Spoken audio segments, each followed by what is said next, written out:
Okay, welcome everyone. Thank you so much for taking the time out to join me this evening.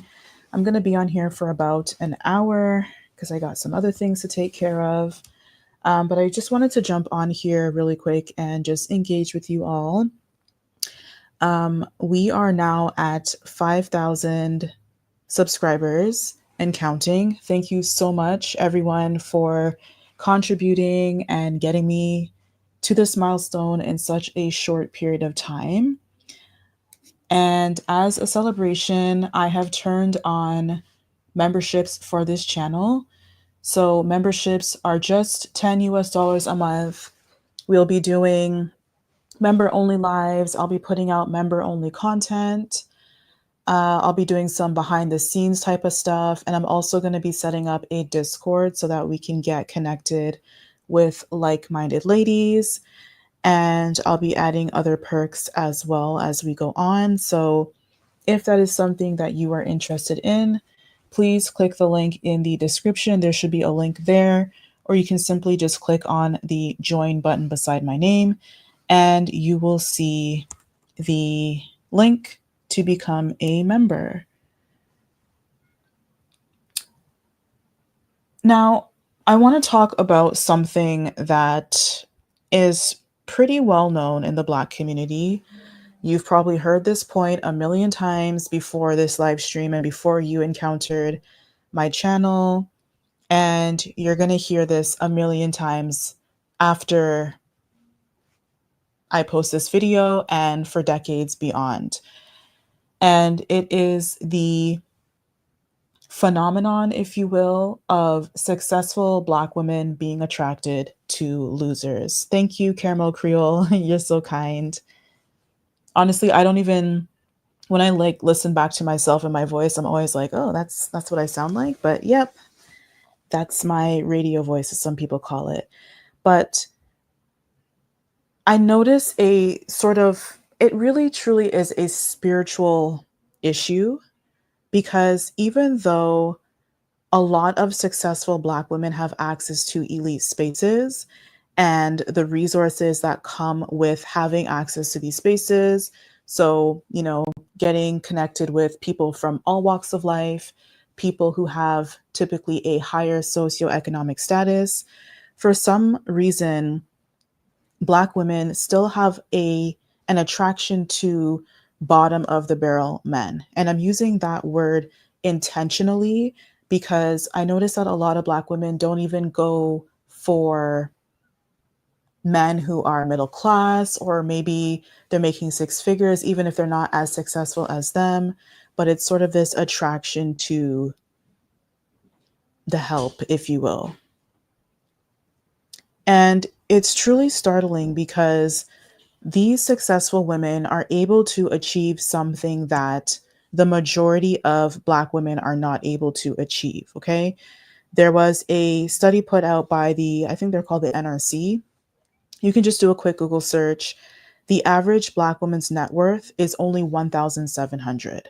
So already, and that's talking about your assets minus your debt. So whatever's left after subtracting any debt that you may have, and then whatever's left from that, maybe you own a property, whatever you have in investments, whatever you have in savings, all of these things put together, plus your income, all these things put together is your net worth. And the average Black woman's net worth is only 1,700, just under 2,000. Yes, exactly. Men with no ambition too.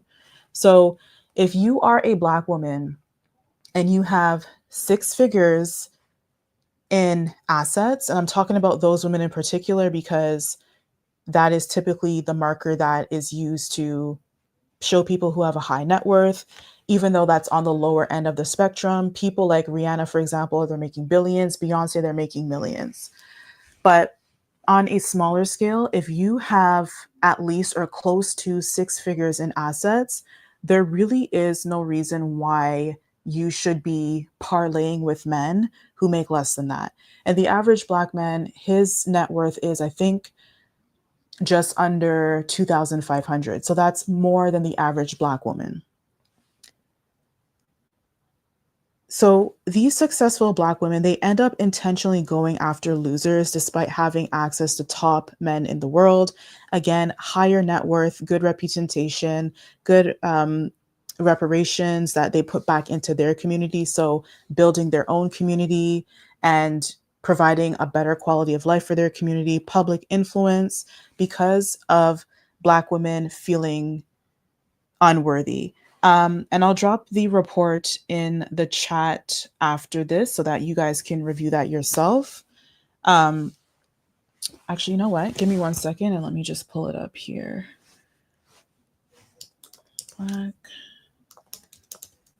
women's.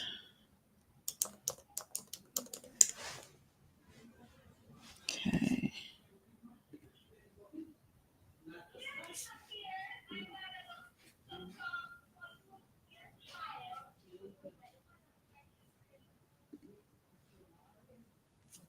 Yeah, honestly. And then many of these women, they go on to have children with these men.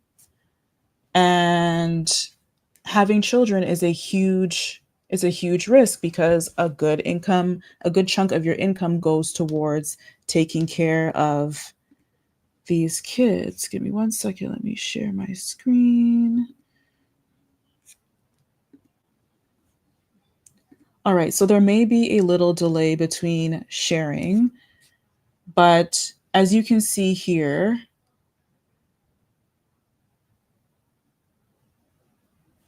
as we scroll down and we look at the demographics,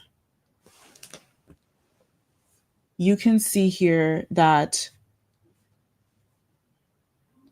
Black people, this is how much of the population that we make, estimated towards 2060.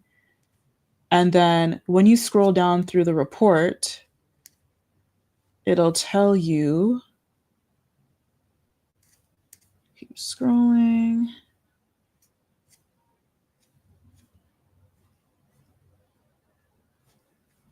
what the Black woman's net worth is. Black. That's their income. Okay, y'all, I cannot find specifically what I'm looking for in here. I will drop it in the chat and you can skim through it, but it did say 1,700. Oh, right here. So compared to single Black women's median wealth of 1,700.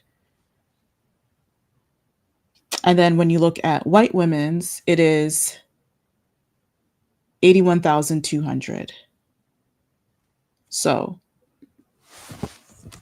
that is startling. So if you are a Black woman who is making more than that, first of all, congratulations and hats off to you. You have achieved something that the average woman cannot achieve and has not achieved.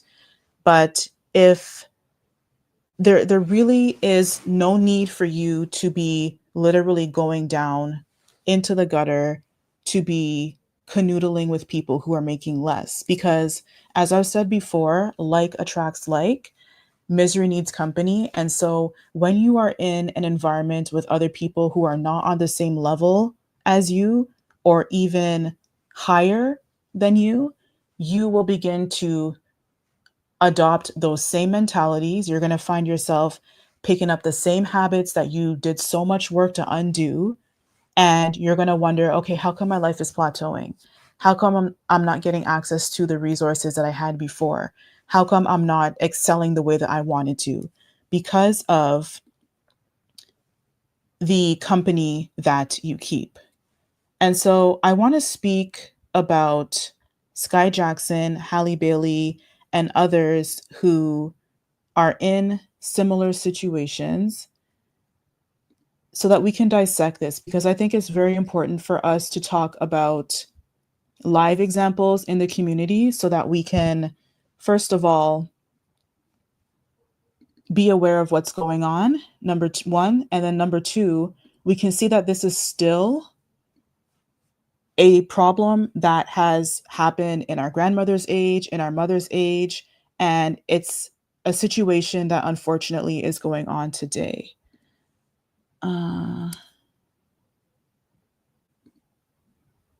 Okay. So if you take a look at my screen, you can see a nice collage of some beautiful women. You probably recognize all of them. One thing that these women all have in common, aside from them being very, very beautiful and successful in their own right, is the fact that they all married down. Okay, Sky Jackson is impregnated by a gay Sesame Street character who disrespected her. Halle Bailey, we all know the story with DDG, him embarrassing her, cheating on her, saying that he doesn't want to marry her despite wanting to have children with her. Rihanna getting with ASAP Rocky. And I'm going to talk about Rihanna later on because she's a different case. But we need to recognize the trend that exists with all of these women here. And when I even look at photos of Whitney Houston, it honest to God breaks my heart because whenever I hear her voice, no one can sing as well as Whitney. No, she had this like angelic beauty about her. Everyone gravitated towards her. You know, she had a kind heart, but yet still she ended up with someone like Bobby Brown. After that, it's like her life went downhill. So I'm just going to play a clip. Let me just switch my screen. I'm going to play a clip of Whitney Houston giving an interview with Oprah, explaining her interaction. This was at the end of her marriage to Bobby Brown. And then I'm going to comment after and let you all chime in, and then we'll do the Q&A after. Please remember that if you have any questions that you'd like for me to answer, you can drop them down below here in the chat, and then I will be able to respond accordingly.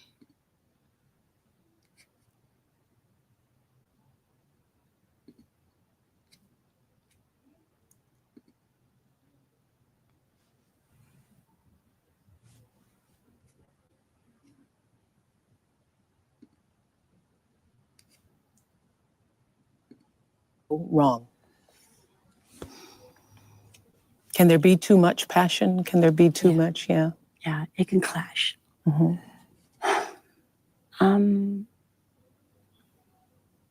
After The Bodyguard, After? Well, that was early. 93, 94, 95 was filled with Bodyguard years. Yes, yeah. That record, that album lasted me. It went for a long time, way. yeah. Okay. And yes, Exactly, yes. you know. I was on a whirlwind by that point in time. I was going everywhere. That record was so huge. So I had my baby. Biggest ever. Oh God. I had my baby in one hand, and I had the man of my life that I loved so very much, and I was crazy for with me. And he had just put everything aside of his own and just said, I'll go with you. Don't worry about it. Mm-hmm. We'll do this thing. I think somewhere inside, something happens to a man when a woman has that much control or has that much fame. Yeah. If he doesn't have his own. Doesn't have his own. Has to have his own. You know what I'm saying? I know what you're saying. I know exactly what you're saying. He has to have his own. Yeah. Yeah. So during those years, because that was going to be my next question to you, I don't know how you live in a world where you are Bobby Brown and really you're in the shadow. Yeah. You're in the shadow. Yeah. He supported me. He loved me. We fought hard. We loved hard. Mm-hmm. And I think at some point in time, other things began to take place. Was he jealous of you?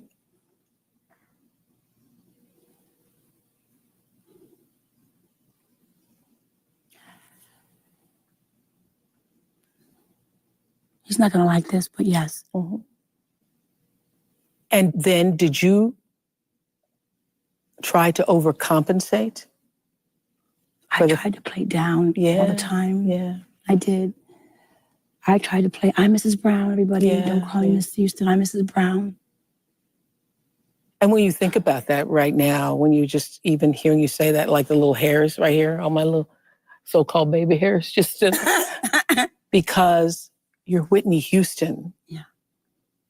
With a voice that's a national treasure, like nobody else living at this time, and you're trying to pull yourself down. Yeah.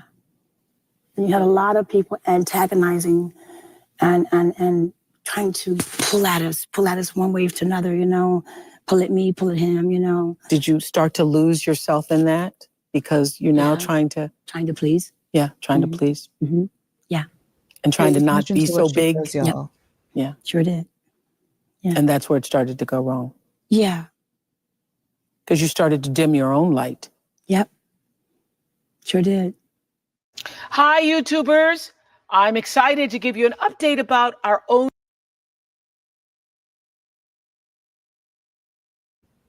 Okay, so you hear Whitney Houston, international superstar. She was probably bigger than Bobby Brown, you know. He had his own success as well. And as many people said, he's not like the main reason why she experienced the issues that she did. She had her issues long before she met him, but it's almost as if being with him was a catalyst to her ultimate demise. And you would hear her repeatedly say things like, oh, you know, I had to try to make myself small. She would even try to cover up her image as the Whitney Houston by saying, oh, no, no, don't call me that. I'm Mrs. Brown, in order to make herself smaller and to fit into Bobby's container. Okay. And then as a result, I'm going to show you next what that turned into.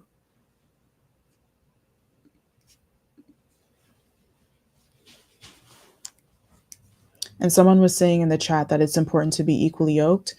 100%. Not even just in terms of being with someone from the same religion or culture, but energetically, financially, because again, Whitney's just one of many examples of women having to pay the ultimate price of them not being equally yoked. All right, let me switch the screen.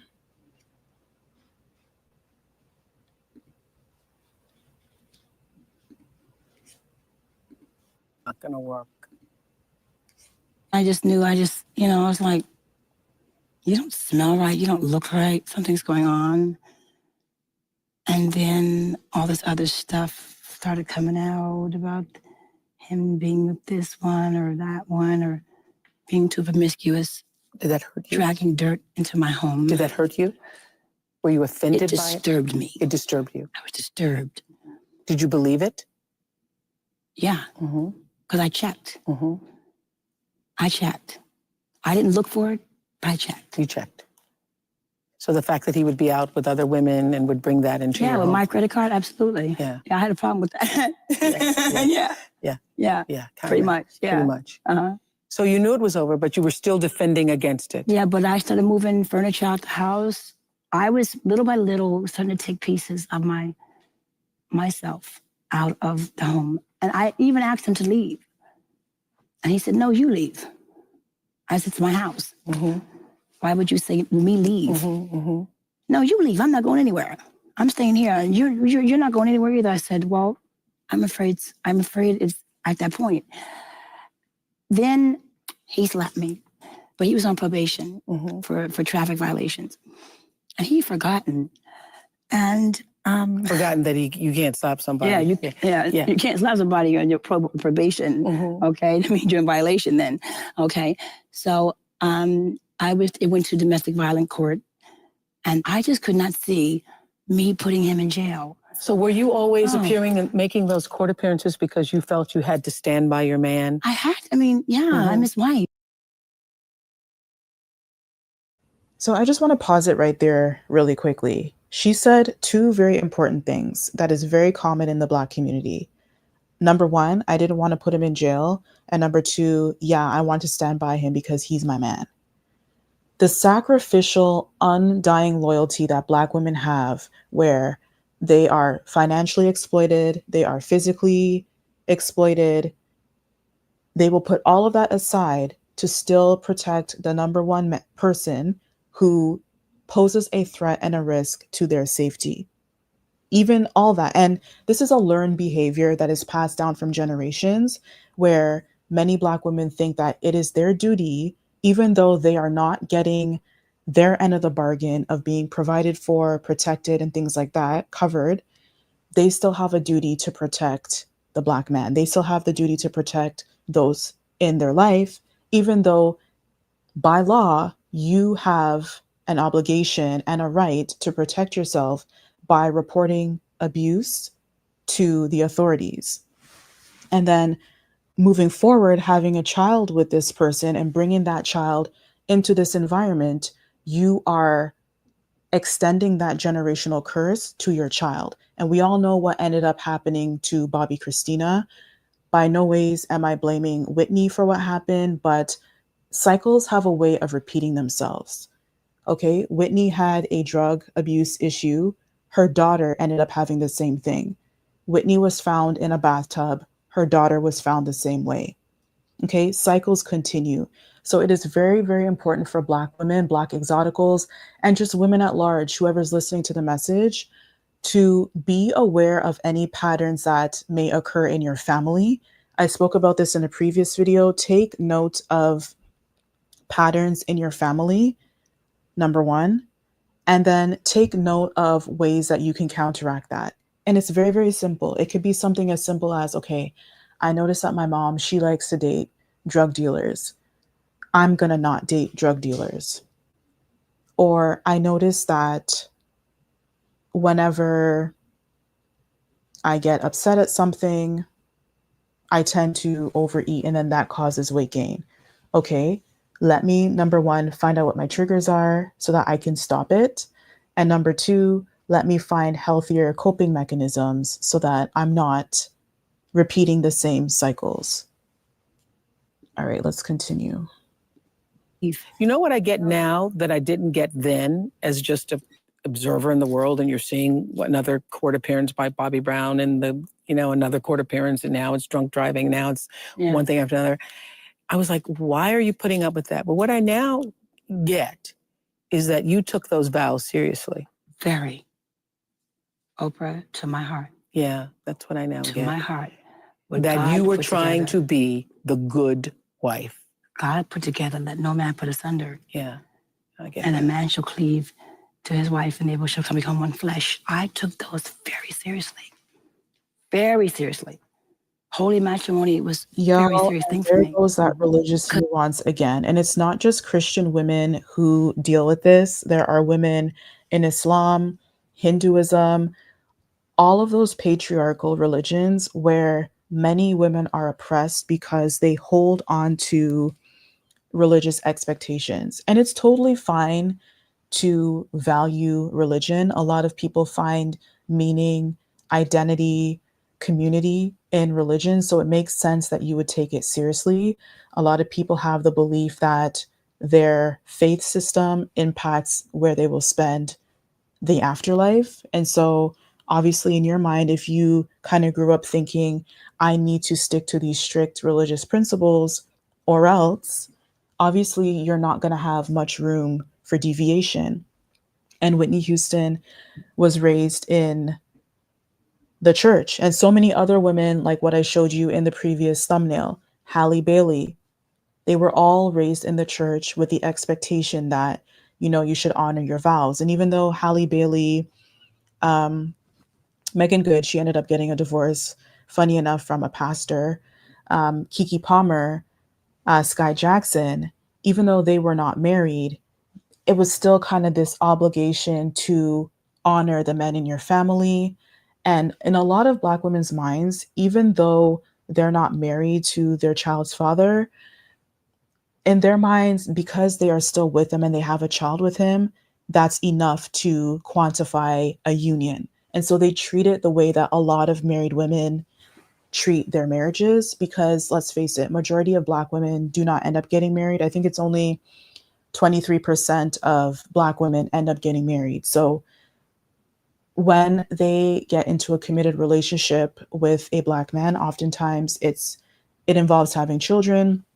They treat that like a marriage. They hold on to it as a marriage. And so they do everything in their power, that plus, community and social expectations in the Black community to put the Black community first, when you pair that with religious expectations, you see a lot of Black women kind of stuck in the same cycle of being in these rotten relationships and they have nowhere out. A lot of them, they think like, okay, get a divorce, separate, whatever. They think that they are turning their backs on God, on their faith, if they say, no, I want to walk away from this marriage. And Whitney said in the clip there, who God puts together, no man puts asunder.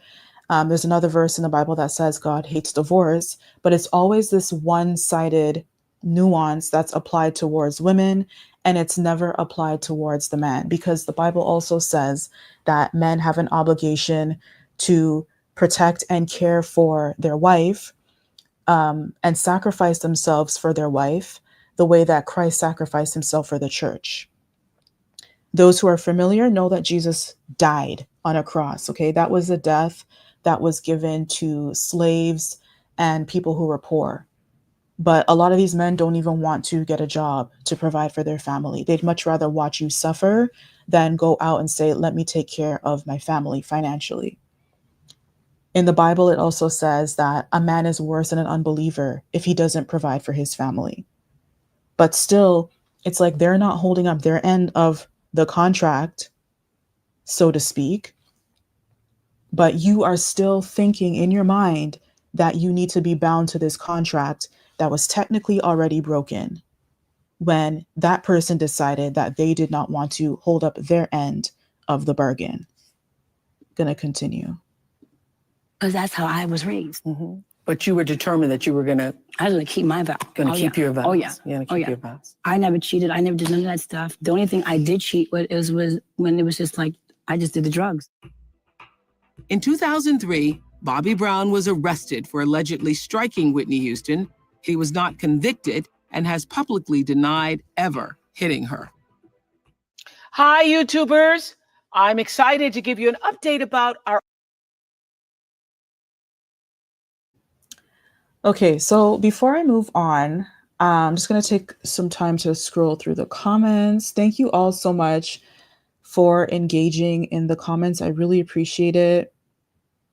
In Hinduism, there are so many scriptures defining how women should be treated and how abuse of women will scar the family for generations. It's funny that you say that, Dolce K. See, this is another example of people not following religious text, because even though Hindu religious text says that, and I'm not speaking on behalf of the South Asian community, but if you go on TikTok, for example, and you listen to what a lot of female South Asian creators say, abuse is a thing that is very, very rampant in the South Asian community, particularly with people who are Hindu, and it's something that is covered up. It's similar to Christians where it's like, oh, no, no, no, don't tell anybody. You have an obligation to kind of uphold your vows. It's going to look poorly on you if you decide to step away, instead of the person that is literally not following what the religious text says.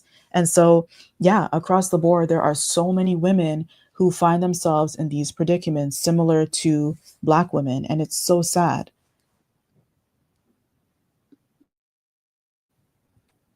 Now, I want to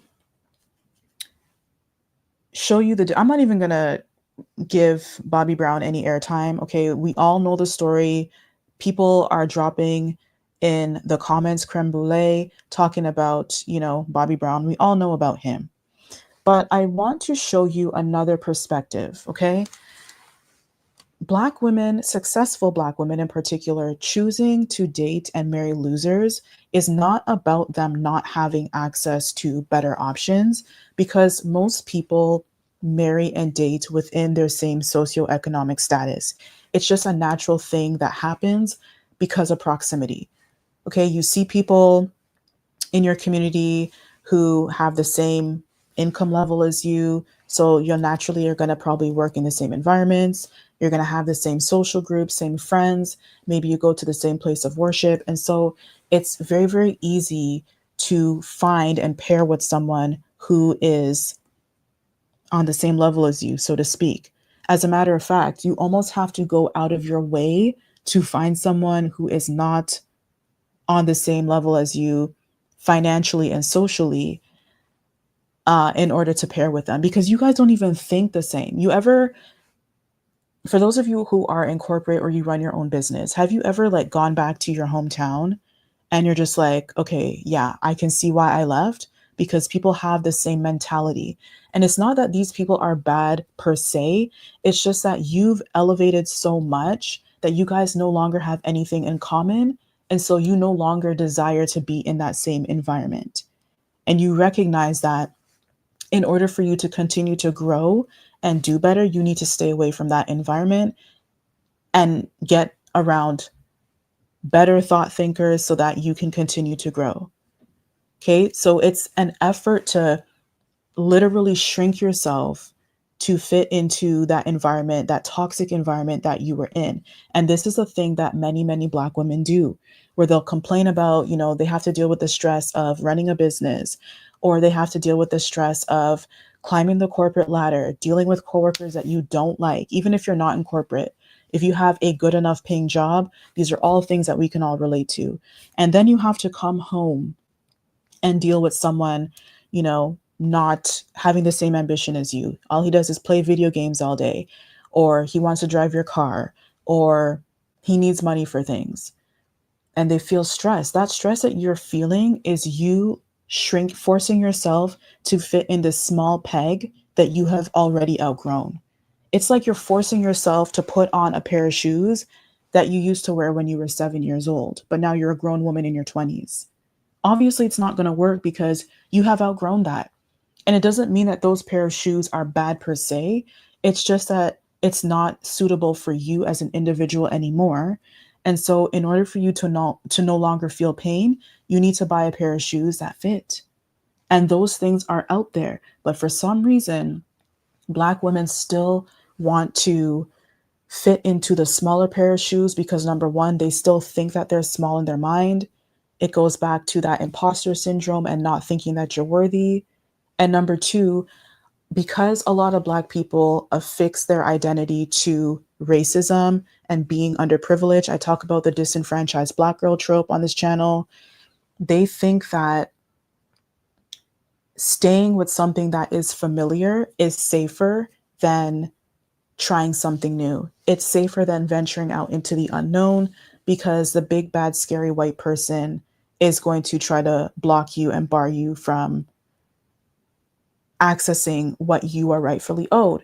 And sometimes, yes, you're going to deal with people who think that you are not worthy of being in the space, whether it has to do with race, whether it has to do with um, them being jealous of you because you look good or whatever. People have their own issues, but for the most part, people are focused on their own development and they naturally want to align with people that are like-minded and they don't really care about what you have going on.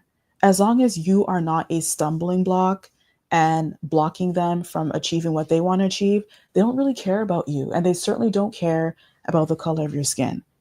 Okay, so if that's one thing that you ever learn from this live stream is to let go of this limited mindset that is literally keeping you captive and blocking you from achieving good things that are out there because you are afraid and because you are listening to these same talking points that the community spews out to keep you down. All right, so back to Whitney really quickly. I am going to just show you a clip of someone who Whitney had access to. This is an example of a good prospect that Whitney could have gone for. Many of you probably know who I'm going to talk about. Okay. She had access to someone who's successful, someone who is a producer. So he is someone who builds his community and provides jobs because he produces, and someone who absolutely adored Whitney. She had access to this man, yet still she saw Bobby Brown as a suitable fit for to build a family with. And honestly, even if she wasn't with Bobby Brown, she probably would have chosen someone similar and have the same similar type of issues in her marriage. Give me 1 second. Okay.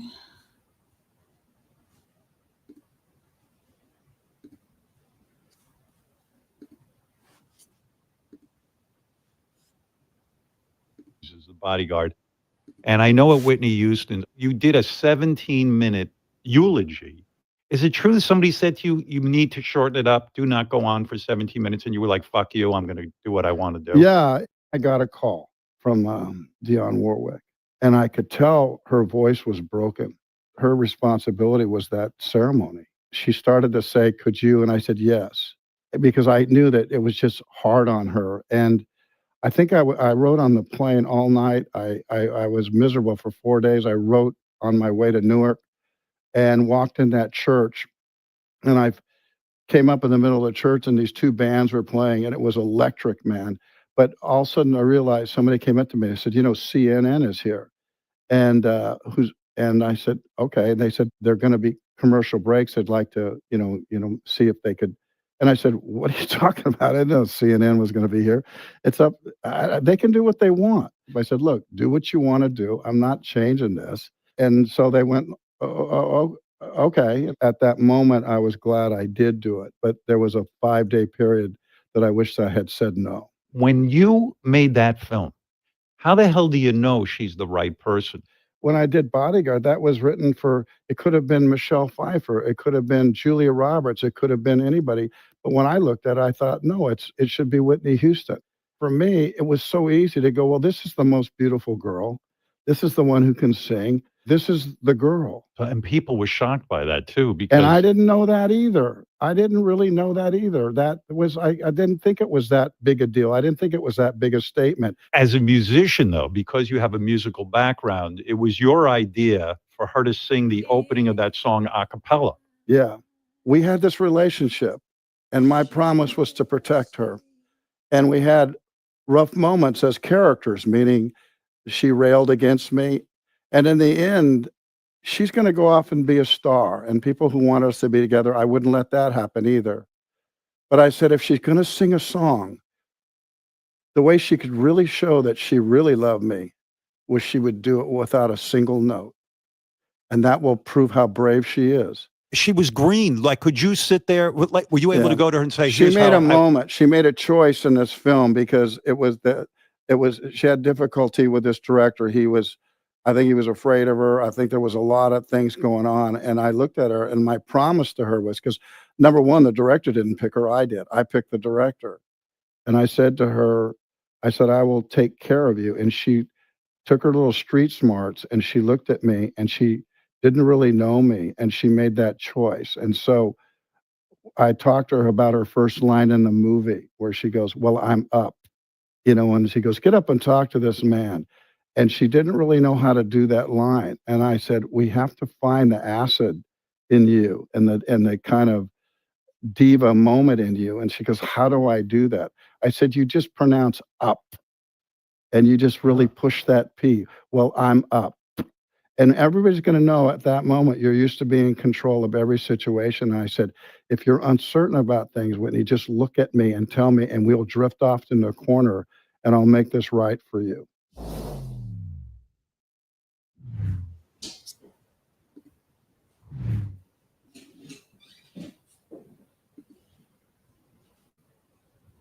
Did you want to do a sequel to The Bodyguard with Princess Diana? We were going to do it, yeah.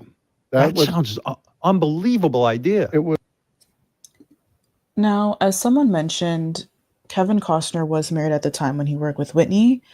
But the point that I was trying to make there was that she could have easily had access to someone like Kevin Costner. Okay? And you just listen to the care. He tried to work to appease her insecurities. He tried to, y'all, can you hear me? Someone is saying that the audio is going in and out. Put a 1 if you can hear me.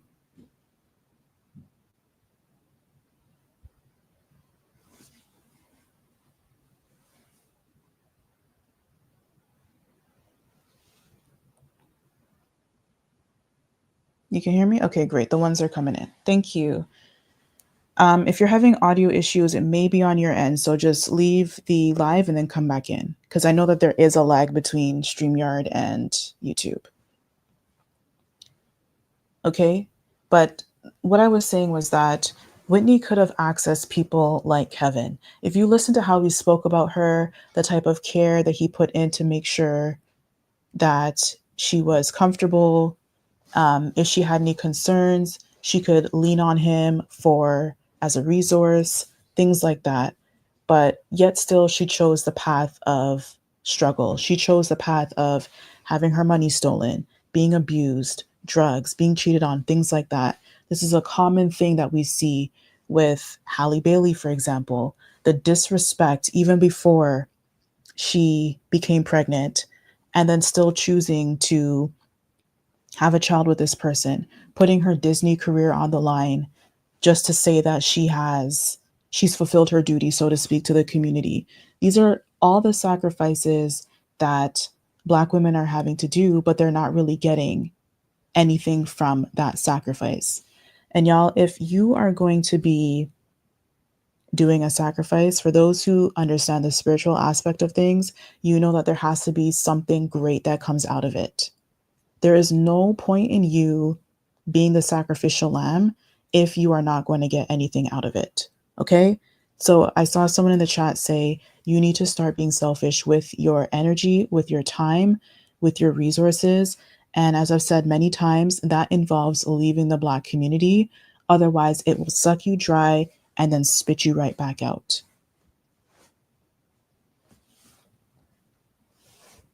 Yep, exactly. Exactly. He moved the production a year out to wait for her to finish her world tour so that she could be in the movie. Okay? Bobby Brown has done absolutely nothing like that of that caliber to benefit Whitney except disrespect her. And now Whitney is gone. We don't have her anymore, and he's still living. He has a second chance. Okay? And this stems Whitney, women like Monique, Mary J. Blige, all of these women that I showed you previously, one thing that they have in common is that they yearn for validation from the Black community. Okay, they yearn to get that acceptance because a lot of Black women's self-esteem is poor. They don't have any other type of validation from anyone. And growing up, they don't really have anyone to look up to. They're kind of just told that, your needs don't matter. You have a duty and an obligation to take care of those in your family. And then your needs kind of come second. They come last often. And so any type of acknowledgement that Black women get from the community, and a lot of times that involves from Black men, they will take it. They will take that validation and then put themselves on the side. Look at Wendy Williams, for example. She is a completely different person. She is just slowly declining. And the man who cheated on her and disrespected her is right now fighting to get access to her money. Same with Monique. Same with Mary J. Blige, having to pay out alimony. She's pretty much working not to give herself a good quality of life or to continue to have the quality of life that she had, but she's working now so that she can pay alimony. Isn't that sad? And so I want to wrap this up on a positive note. Give me 1 second, y'all.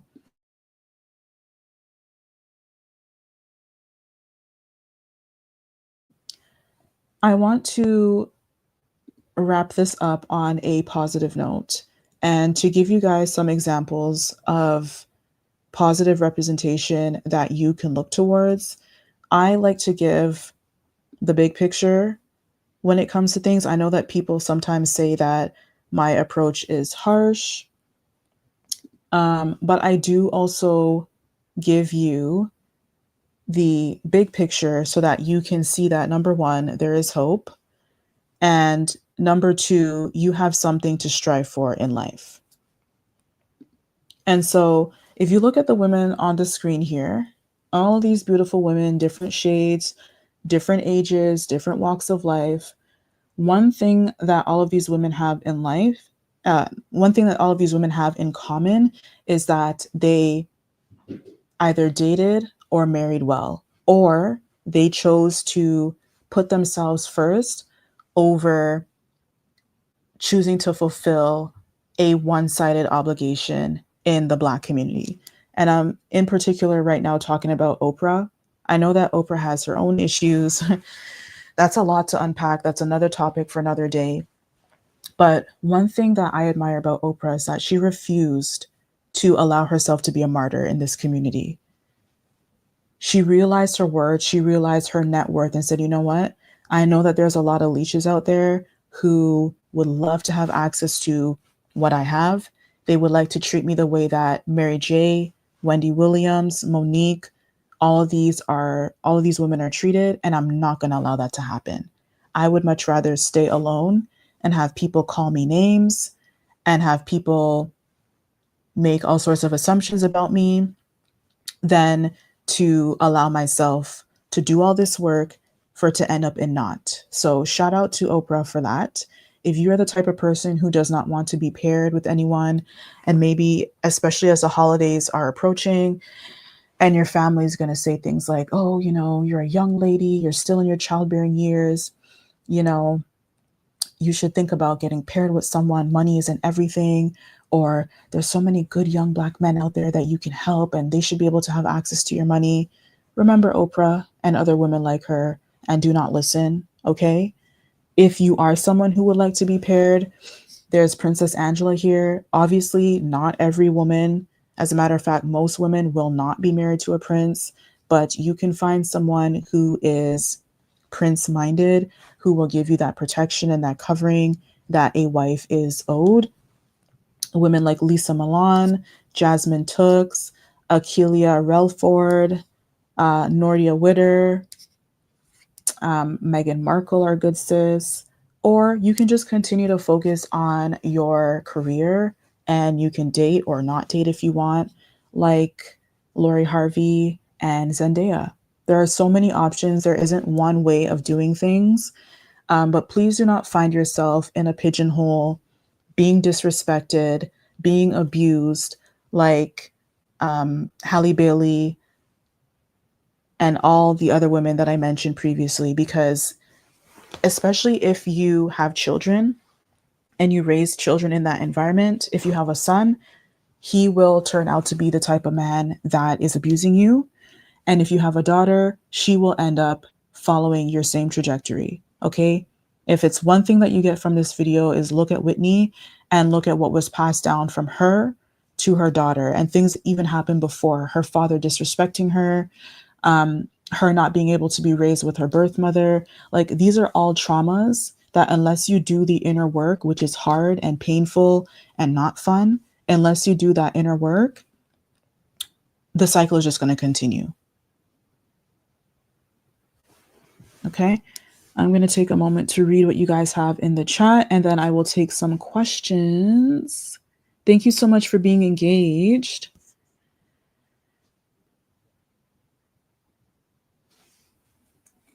Yeah, you know what, Tatiana, to your point about Middle Eastern men, honestly, my rule of thumb is if you are going to be dating outside of your race, you need to look for dusties, regardless of race. So it's good that you kind of set that expectation and boundary for yourself because dust comes in all shades and sizes. I noticed one thing about Black women is that when they leave the Black community, a lot of them go to the dusties of other communities. And that kind of just defeats the whole purpose because you're in the same situation and you're not going to get a different outcome just because the person has a different color of skin. But the reason why I say that Black women should do the inner work, and I often say that Black women should divest, is because you have a higher likelihood of getting better outcomes, but you need to be intentional again about the quality of people that you align yourself with. And that often starts with you doing the inner work. So if you are still attracted to losers, and I'm not saying you, Tatiana, I'm saying you as in general, if you as an individual are still attracted to losers and you are still getting loser outcomes, that means that you need to stop and take inventory of why you are attracted to that. And then only then will you see changes in your outcome. Okay, but for the most part, I do notice that Middle Eastern men, they are very patriarchal. They do value family. They have very traditional values. that tend to be very conservative. So if you as an individual are not cool with that, many of them will provide for you. They will give you everything that you need. But if you're not okay with a more conservative approach, then that probably won't be a good option for you. And you'll probably do better with people who are more center or more left leaning, like white men. And that just goes for men in the East in general. Eastern cultures, they tend to be very patriarchal, um, very conservative. So there's always going to be a trade off. If you're cool with that, totally fine. Like Rihanna, she was dating that Saudi billionaire, and it didn't work out because there was a difference in value. She is a Western American, Bayesian American woman, and he is from literally the pinnacle, the capital of patriarchy in the Middle East. So he was giving her a lavish lifestyle, but there were a lot of rules of telling you, for example, where you can and cannot go, tracking you, always wanting to have an account of who you're talking to, no male friends. And so if you're more eclectic and Western, that's probably not going to work for you. Let's see what else you guys are saying. Oh, and as another thing, if you are looking to date outside of your race, you need to make sure that those men treat you the same way that they would treat the women in their community. Okay? You are not a revolving door. If you are looking to have marriage and you don't want to just have a good time, you need to make sure that they do not treat you as a good time. Okay? So you need to have boundaries. He needs to treat you with the same respect. If he's entitled to pay like a bride price, for example, or, in a lot of those Eastern cultures, they have to demonstrate to the family that they are able to provide a good quality of life for their daughter before they say, okay, I'm going to allow you to have access to my daughter. All these years, I was responsible for her care, and now you would like to remove her from that comfort. You need to demonstrate to me that you can provide her a good quality of life or better. If that guy does not want to provide, he wants to give you much less than what a woman in your community or in his community would get. He is just looking to have a good time. He is looking to be cheap, and you need to move on. There are many men from Eastern cultures, even here in the West, who will give you the same quality of life. You just, number one, need to not be desperate. And number two, you need to have those boundaries and have those standards and not double down on that or not back out on that. Sometimes I'll hear men from like Middle Eastern countries or even China now, they are going to Africa to find wives. And then when people ask them, oh, why are you going to Africa to find a wife? They'll say things like, oh, because they don't demand as much as the women in my community. And then I'll hear African women say, yes, yeah, we're good wives. And it's like, that's not really a compliment or a badge of honor. They're telling you that you have lower standards and that they can pretty much get a wife at a discount. Okay? If an Asian woman expects to be paired with someone who is able to take care of a family financially, that is a responsible thing for her to expect. You should also expect the same. Okay? Just because we are used to, maybe women in your community are used to kind of being the workhorse and doing everything and playing both masculine and feminine roles, doesn't mean that you should allow other people to come into your community and do that to you, because the cycle is going to continue. Tatiana, that's great that that doesn't apply to you and that you have your standards. Keep that up. More women from the Black community across the diaspora need to have the same mentality. But the reality is that many do not.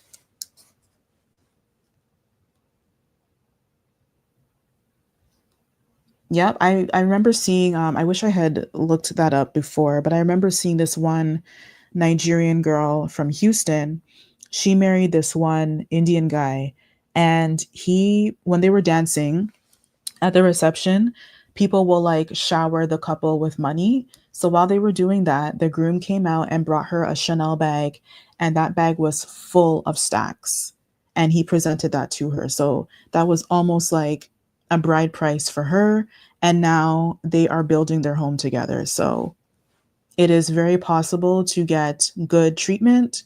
You just have to be strategic and be clear of your intentions. And so that's why social media is so beautiful to me, because you can see how other people live life, you can see other people's experiences, and you can be able to apply that accordingly. Just as a rule of thumb, you know, take the meat and spit out the bones, so to speak. A lot of people portray a life online that is not 100% true. So you do need to look at things logically when you're approaching life in order to increase a better outcome for you.